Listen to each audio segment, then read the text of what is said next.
I'd like to introduce our next speaker. Carl Zimmerman is an environmental historian interested in how waste management practices shape society, culture, institutions, and inequalities. He's a professor of sustainability studies at the Pratt Institute, and his books include Cash for Your Trash, Scrap Recycling in America, The Encyclopedia of Consumption and Waste, Clean and White, A History of Environmental Racism in the United States, and Aluminum Upcycled, A Sustainable Design in Historic Perspective. Please welcome me in joining Carl. Thank you very much, and I'm really grateful to be here with people who have come from all over the country to discuss public art and sustainability. I teach sustainability studies at an art school in a department with a critical and visual studies major. We offer that because analysis of visual culture is valuable to identifying problems in society and perhaps in responding to these problems. I'm going to read from a script because I agree with Stacy that lunch is an important part of working together, and I want to make sure that we have time for discussion at lunch. So I will be reading from this at the lectern, a little bit more stilted than what we saw in the first hour. I'd also like to put a warning on. I'm going to be showing some explicitly racist images in the next half hour. Because I believe that to cure a disease, we need to identify and diagnose it first. My remarks today are based in large part on my book, Clean and White, and are largely concerned with problematic visual culture as it relates to environmental racism. And I believe that good public art challenges destructive visual culture, which is mostly what I'm going to show today. Although this next slide is not destructive visual culture, I believe it's very promising and hopeful visual culture. The subtitle of the book is A History of Environmental Racism in the United States. When we think of images of environmental racism, recent ones include protests such as the Flint water crisis. The poisonings in Flint resulted from disinvestment in the community, producing dangerous conditions in the infrastructure of drinking water. That problem is not unique to Flint or to the present day. The identification of and responses to environmental racism are well established to have a history. After a series of high-profile demonstrations in the late 1970s and in the early 1980s, including one in Afton, North Carolina, demographic research revealed systematic disparities in exposure to hazardous waste by race in the United States. The first major publication to reach these conclusions was the United Church of Christ's Commission for Racial Justice report in 1987, Toxic Waste and Race in the United States, which found race to be a more significant variable in an individual's proximity to toxic waste site than any other demographic data, including urban-rural density, region, or economic class. In the years after this report was published, local movements to protest environmental inequalities grew. The first National People of Color Environmental Leadership Summit was held in Washington, D.C. in 1991, where delegates drafted and adopted 17 principles of environmental justice.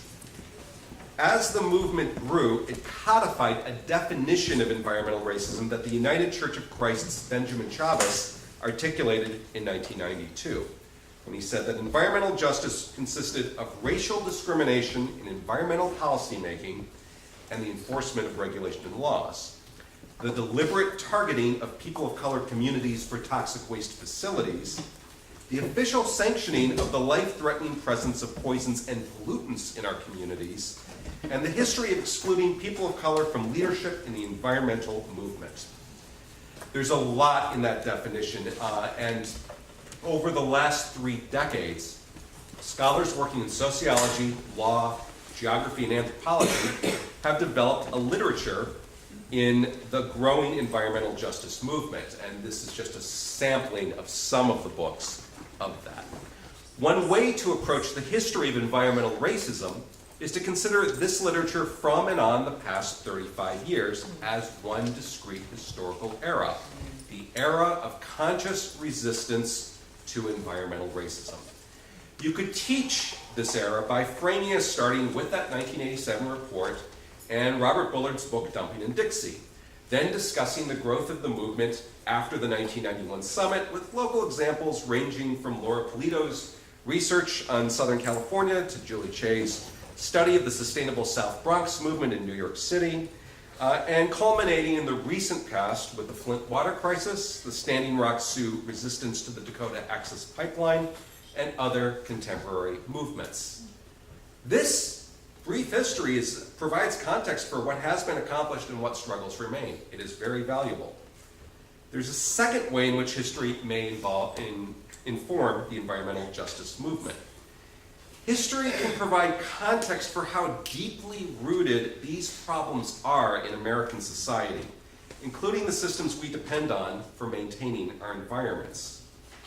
And since the 1991 summit, historians have extended the period of considering environmental racism further back before the late 1970s. Andrew Hurley's study of housing and pollution in Gary, Indiana, establishes patterns of unequal exposure related to residential segregation as early as 1945. Sylvia Hood Washington's book, Packing Them In, makes the argument that such patterns were evident in Chicago almost 1 century earlier. And at lunchtime, if you'd like to hear more about these books, I'm happy to talk about my colleagues who've done some phenomenal work on Gary and Chicago. My book, Clean and White, joins these two in framing the history of environmental racism as dating back well before the 1970s. In it, I argue the current inequities are rooted in the history of this country and how Americans have defined racial identity. I'll reword that. The problems we see today are rooted in the history of this country and how Americans have defined white racial identity. For it's in the ways in which whiteness is understood that have shaped how Americans access housing, jobs, education, security, and clean environments. For the purposes of today's talk, I want to focus on what this means for the identification of both formal and informal systems of how Americans manage wastes. An important aspect to urban history is how growing cities develop formal technologies and policies to deliver drinking water, manage wastewater, remove garbage, and manage transportation of people and goods in a dense built environment. Doing so reduced instances of epidemic disease and child mortality, which were at crisis levels in the 19th century. Important in this initiative was the development of formal systems of waste management, including the construction of sewers, incinerators, wastewater treatment facilities, and hiring of public departments of sanitation to clean streets and remove garbage. Informal systems included the development of scrap, rag, and metal markets, and those are the historical precedents of modern recycling. New sanitary standards emerged through new understandings of waste. And this is a picture of the New York City Department of Sanitation in the 1890s doing this march of their white wings. The white clothing was denoted to say that these are purifying the streets more. Keep this in mind as we go through the rest of the talk. So my book examines the cultural constructions of these hygienic standards. It's a history of the United States that argues the ways Americans have defined white identity and clean environments became intertwined after the Civil War. And this tangled web has produced material consequences we continue to experience, including the occupation structures of these waste management systems and the spaces where waste is handled and stored. So I'm going to take off my historian hat and put on my cultural studies hat for just a second and talk about an anthropologist who's crucial to this discussion. In 1966, the anthropologist Mary Douglas wrote a book called Purity and Danger, in which she defined dirt as matter that is out of place. What she meant by that is that human societies have a craving to establish order, and dirt is any matter that disrupts that order. We may exchange the word pollution for dirt. Obviously, in the public health literature, we think of pollution as having specific deleterious consequences to human health, but pollution is also a cultural concept. So we measure pollutants such as lead in water and particulate matter in air and associate high levels of these pollutants with ill health. Much of the environmental justice movement reacts to the exposure of vulnerable peoples to such measurable pollutants in the air, land, and water. We can measure, as Robert Bullard, Beverly Wright, and other scholars have, heightened exposure to pollutants in majority communities of color. That's a foundation of the modern movement and is especially true of the 1987 report that I showed earlier. My contribution asks a question. What are the historical origins of racial inequalities in access to these clean environments? Periodizing this relationship requires using Mary Douglas's definition of dirt as matter of place, and requires going back in history when concern relating to public health and race was expressed by politicians, physicians, and academics. You can see roots of it in the early years of the Republic when Thomas Jefferson struggled to reconcile an Enlightenment vision of the new democracy with the institution of slavery. I begin my book with a discussion of his often contradictory discussions of race and egalitarian communities, and then go into the years after his presidency when the moral debate over slavery starts to harden in the 1820s and 1830s, and we see justification increasingly tied for slavery, increasingly tied into defining non-white people as somehow less human than white people. Pseudoscientific arguments for diminished intellect, alternately too weak or too virile blood, and relations to disease spread, encouraged by interests such as John C. Calhoun, the Vice President of the United States, who later defined the justification for secession over slavery. A good introduction to this construction of scientific racism is Stephen Jay Gould's book, The Mismeasure of Man, and I elaborate on some of the remarkably unlikely claims of antebellum physicians in the early part of my book. I just mention them now to say that those claims were based in economic and social self-interest. If slaves were biologically inferior to slave owners, their bodies were potential pollutants to the body politic. Biological justifications for subjugating people served as a rebuttal to the moral argument that all humans have equal rights under God. That's really important to consider because these arguments endured after slavery is abolished by the force of the Civil War. In the wake of emancipation, social order went through upheaval. Keeping the scientific racism that protected slavery in the new era was an attempt to reestablish the racial order of slavery, even if slavery itself is absent. What emerged had similarities to the late antebellum period, but also involved new constructions of white identity. This asserted superiority despite the end of slavery and despite new immigration from Southern and Eastern Europe, Latin America, and Asia. Attending to hygiene and waste is central not only to understanding environmental inequalities in communities of color, but also to understanding modern constructions of whiteness. White identity's conflation with cleanliness has a long and largely unexamined history. It is dynamic, it is disturbing, and it very much informs a lot of the assumptions we have in the 21st century, and that is why I want to talk about it. By the turn of the 20th century, a racial hierarchy in which white skin denoted the most advanced evolution of mankind was in place, and speakers at commencement ceremonies at places like Columbia University and the University of Chicago explicitly talked about this. What I want to do today, though, is focus on an aspect of visual culture of a material innately associated with cleanliness, and that is soap. In her book, Chasing Dirt, the historian Sue Ellen Hoy argues that American standards of hygiene rose in the late 19th century. This makes sense. The nation had just come out of the Civil War, when the majority of battlefield deaths came not from gunshots, but from infectious disease. As cities grew in population density, epidemics threatened public health. We have a group from Memphis here today. One of the things about Memphis is that a yellow fever epidemic in 1878 was so lethal that the city's charter was revoked until the city could establish safe sanitary standards for its peoples. That's an extreme example of what was happening in the late 19th century, but it's by no means unique. These threats led to a sanitary revolution involving wastewater management systems and a growing commercial market for cleansers, including soap.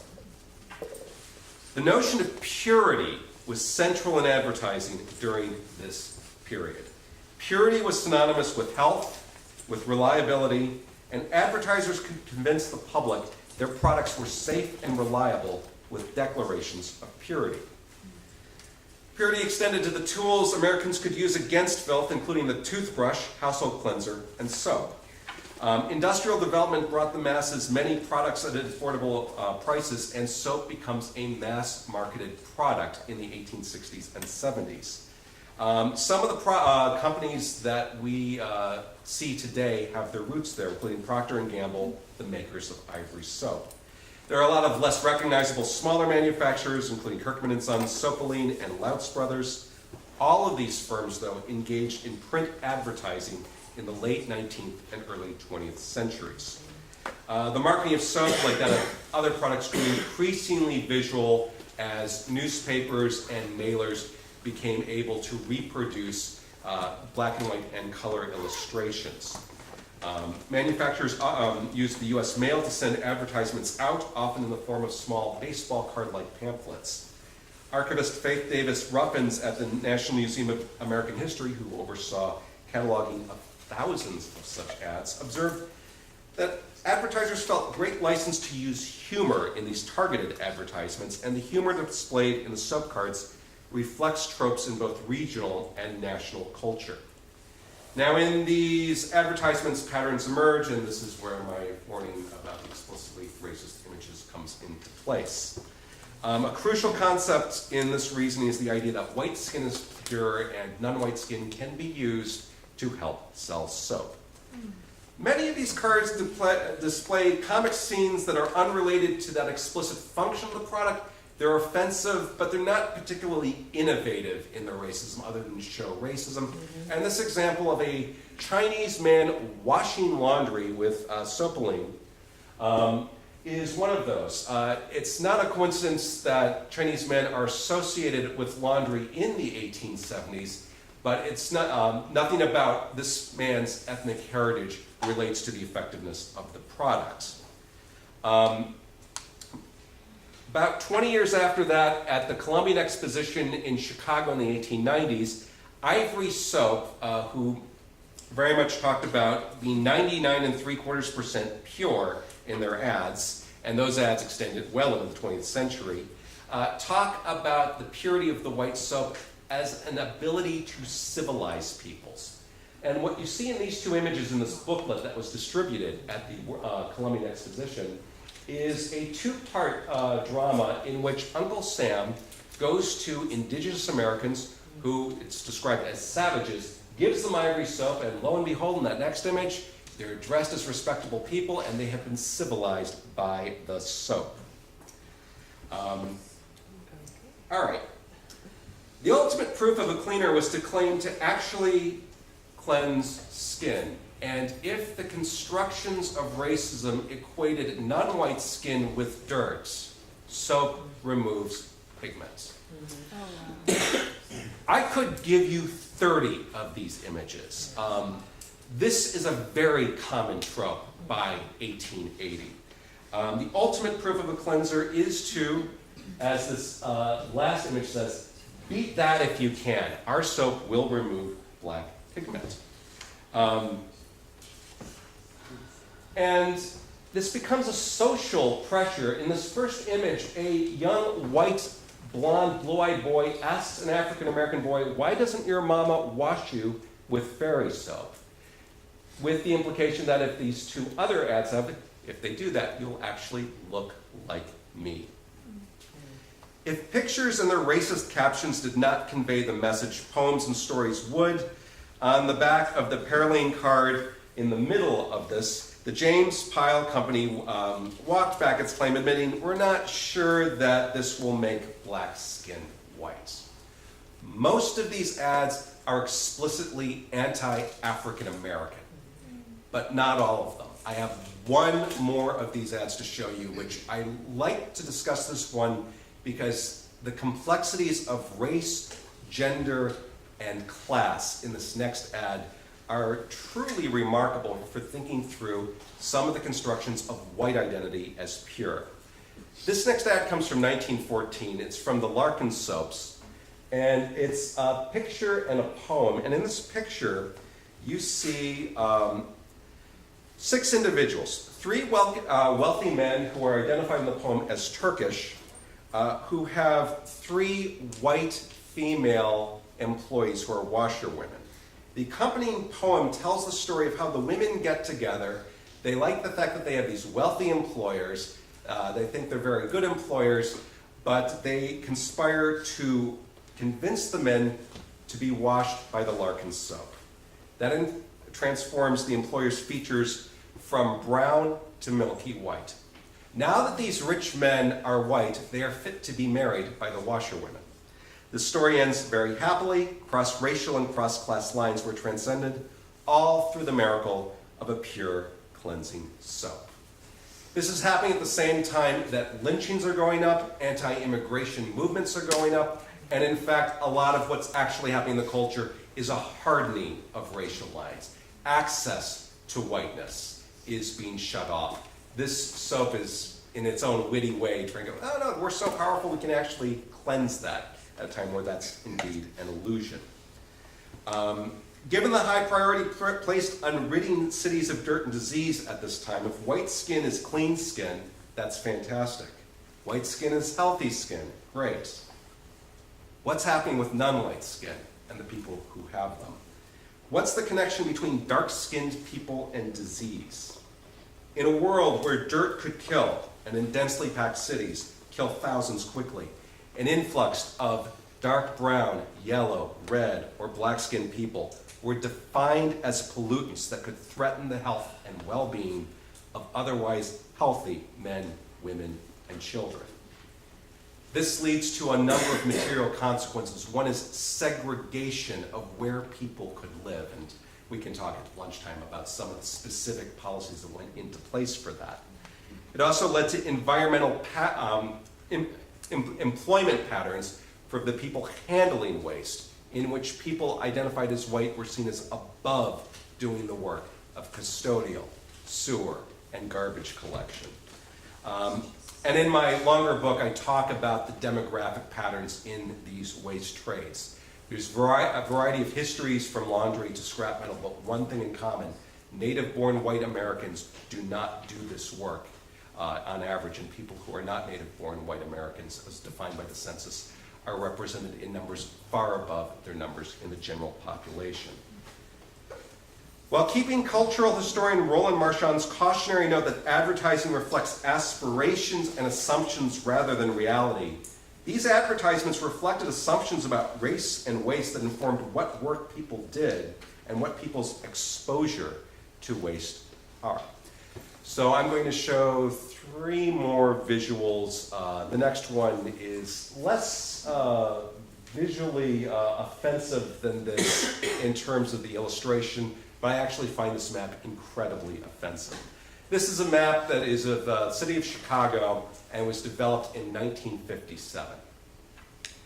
A geographer named Gerard Gutenschwager did a master's degree at the University of Chicago where he was looking at the geography of the scrap metal industry.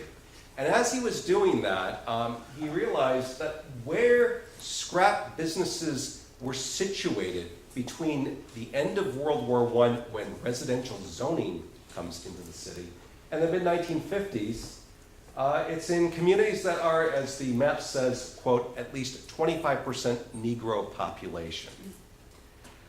He's being very conservative with this. By the 1950s, most of these businesses are where there's over 80% African American population. This is over 20 years before the modern environmental justice movement begins. We are seeing the institutional racism of where waste handling businesses are sited, and it's in black communities. I mentioned that the burdens of handling waste fell disproportionately on non-white Americans. I make the argument in my book that Memphis is a very important city to think of if we're thinking of the history of not just environmental racism, but environmental justice. And this is the one part of my talk. I'm actually going to talk about the resistance and the justice aspects. We're here in 2018 where, good Lord, we have a lot of struggles that we have to deal with. And it's useful to think of history as we do this. We are in the 50th anniversary of the year when Martin Luther King was assassinated. And Martin Luther King was assassinated in Memphis. Anyone here know what Martin Luther King was doing in Memphis in 1968? Sanitation workers strike. Yeah. He won the Nobel Prize. He had gone and done the March on Washington. He had desegregated accommodations in the South. He had tried to do it in Chicago and found that was very difficult. And his last campaign was the Memphis Sanitation Workers Strike. So I mentioned that Memphis had lost its city charter in 1878.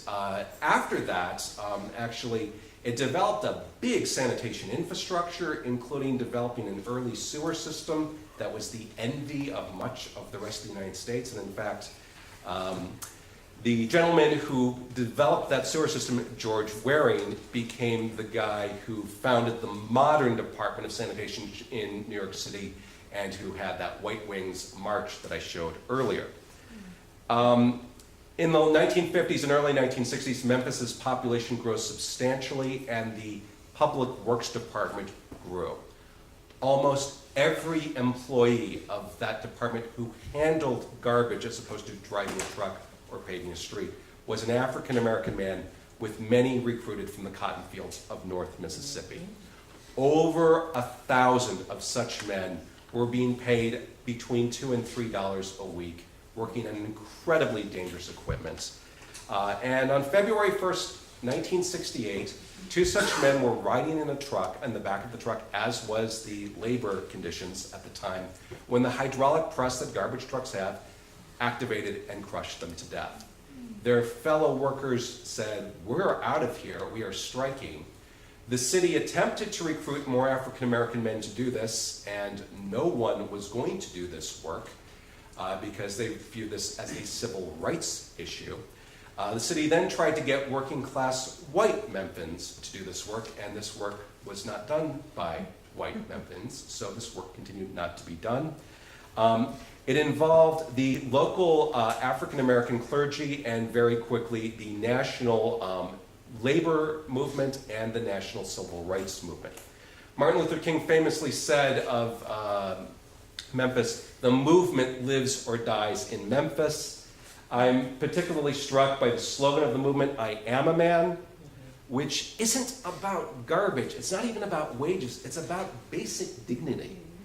And the city refused to negotiate with the strikers to the point that this last image I find very striking, the marchers had to go in single file as tanks are in the street.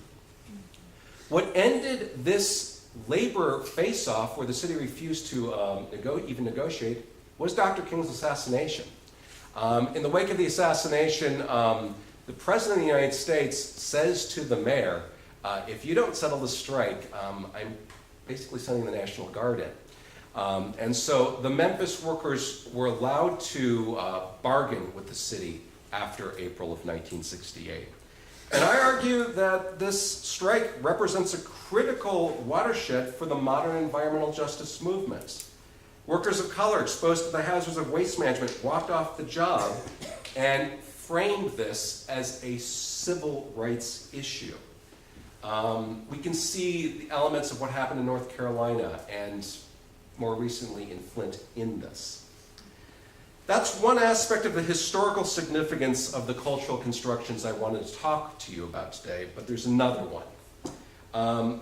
The racist constructions of purity and pollution inform continued stereotyping in soap and cleanser advertising.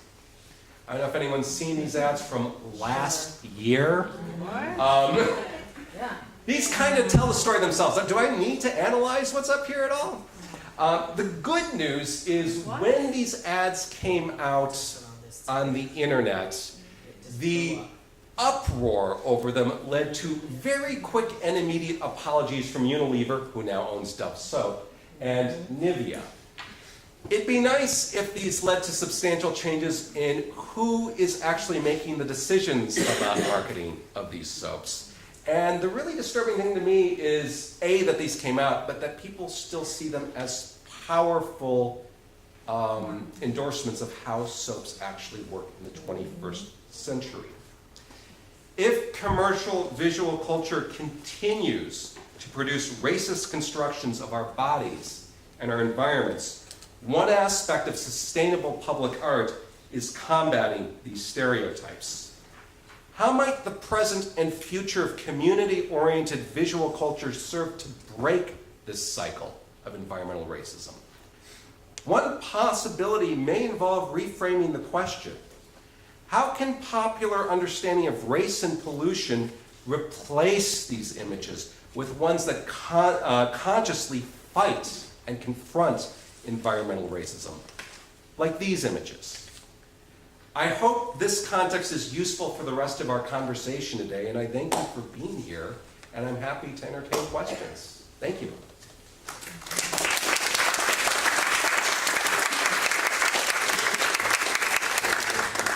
I'll stay with this because this is one of the few least upsetting images that I've got.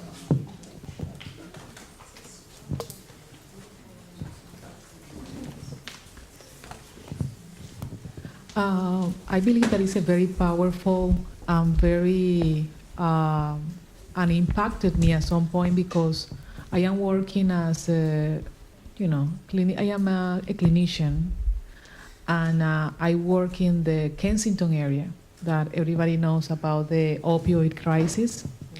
But the opioid crisis is not the crisis, and that gives me some awareness of that the crisis and the environmental and races still the same, because the people walking through Kensington is a traumatic experience for every single resident in Kensington. The garbage don't have a routine of cleaning every week, they clean every other week. You can imagine the waste of needles on the floor. They are giving everybody needles to prevent infections, but they are all over the floor. It's like a river of needles every week, every day. You walk in there, the children's stepping, and everybody telling, please don't walk with this type of shoes, you better walk with these other shoes, because the walking is a deadly and literally deadly for the people who is collecting the garbage, but also for the people that are working, but visually for the children in all the schools around.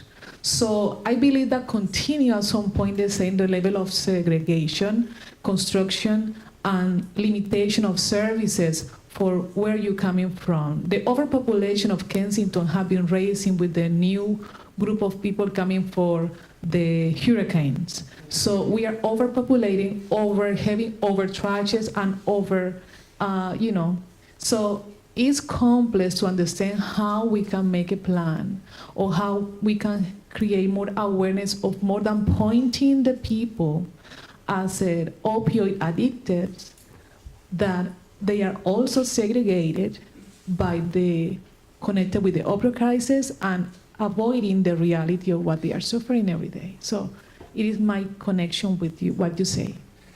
Thank you for that. And one of the things that is really crucial about this is how corrosive residential segregation is in every aspect of American life. I really like the way that you frame this as limitation of services. And what I want to jump on to make this a little bit more hopeful, because there's so many ways to despair about this, is there are some examples in history where we can see action that comes from this. And I want to talk about my hometown of Chicago, which has a lot of issues with residential segregation. One of which is the limitation of services for picking up garbage and maintenance of the streets historically. And in Chicago, that the sanitation department picks up people's garbage, but another very crucial thing they do is they bulldoze the streets when there are blizzards, and Chicago has its share of blizzards. Back in 1979, there was a huge blizzard in the city of Chicago, and some of the neighborhoods in the map that I just showed you, South and West Side, went weeks without being cleared off. Weeks. People couldn't get to work, school, their jobs, because the access to clean streets was unequal from what you'd see on the majority white north side of the city.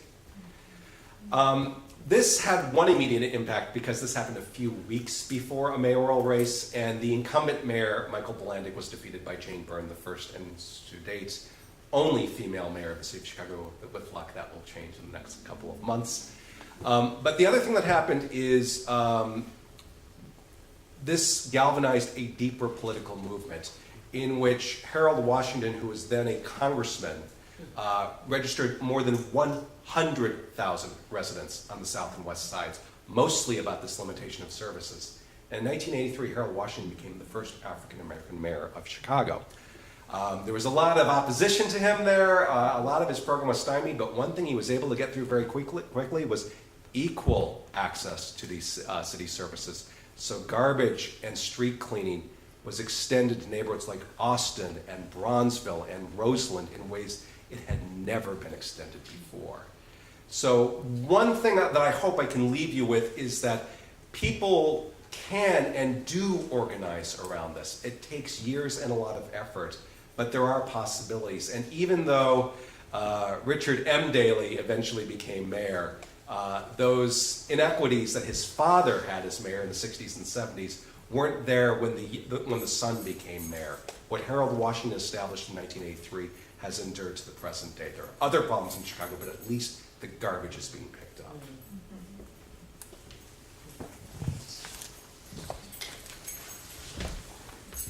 I'm a middle school teacher, and we do a lot of stuff with environmental sustainability education on our campus, 7th and 8th grade, 6th, 7th, and 8th grade. We also do social justice stuff through service learning projects and what have you. I was reading an article yesterday that talked about the issue of suicide and how there's a push by, I think, the doctors' associations regarding bringing education on that subject to, say, elementary school levels.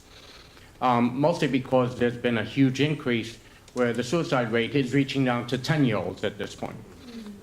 Sorry to be a downer, but in terms of this type of thing and sustainability in general, I think that if you're going to create sustainability, you have to have a generation that's able to grow up with the ideals and the thought processes and the knowledge to continue the work that has been done before. It seems to me that in this instance, these are not necessarily things that we're talking about at those lower grade levels and growing, what I call growing our own. And every profession or every ideal that people may have, you have to grow your own generation that's going to continue that work. Otherwise, it doesn't remain sustainable. Any suggestions on how that could be achieved? And again, I teach public school. I've got a couple of entries into that, and they're informed by my position, my training. So I coordinate a sustainability studies program at the college level, and I'm trained as a historian. In terms of the sustainability dimension, one of the reasons I'm even doing this is that we've made a lot of progress in sustainability from being more technocratic to more cultural and social, and thinking through about the notion of communities of care, which I don't really need to explain too much to this audience because that's what everyone here is doing.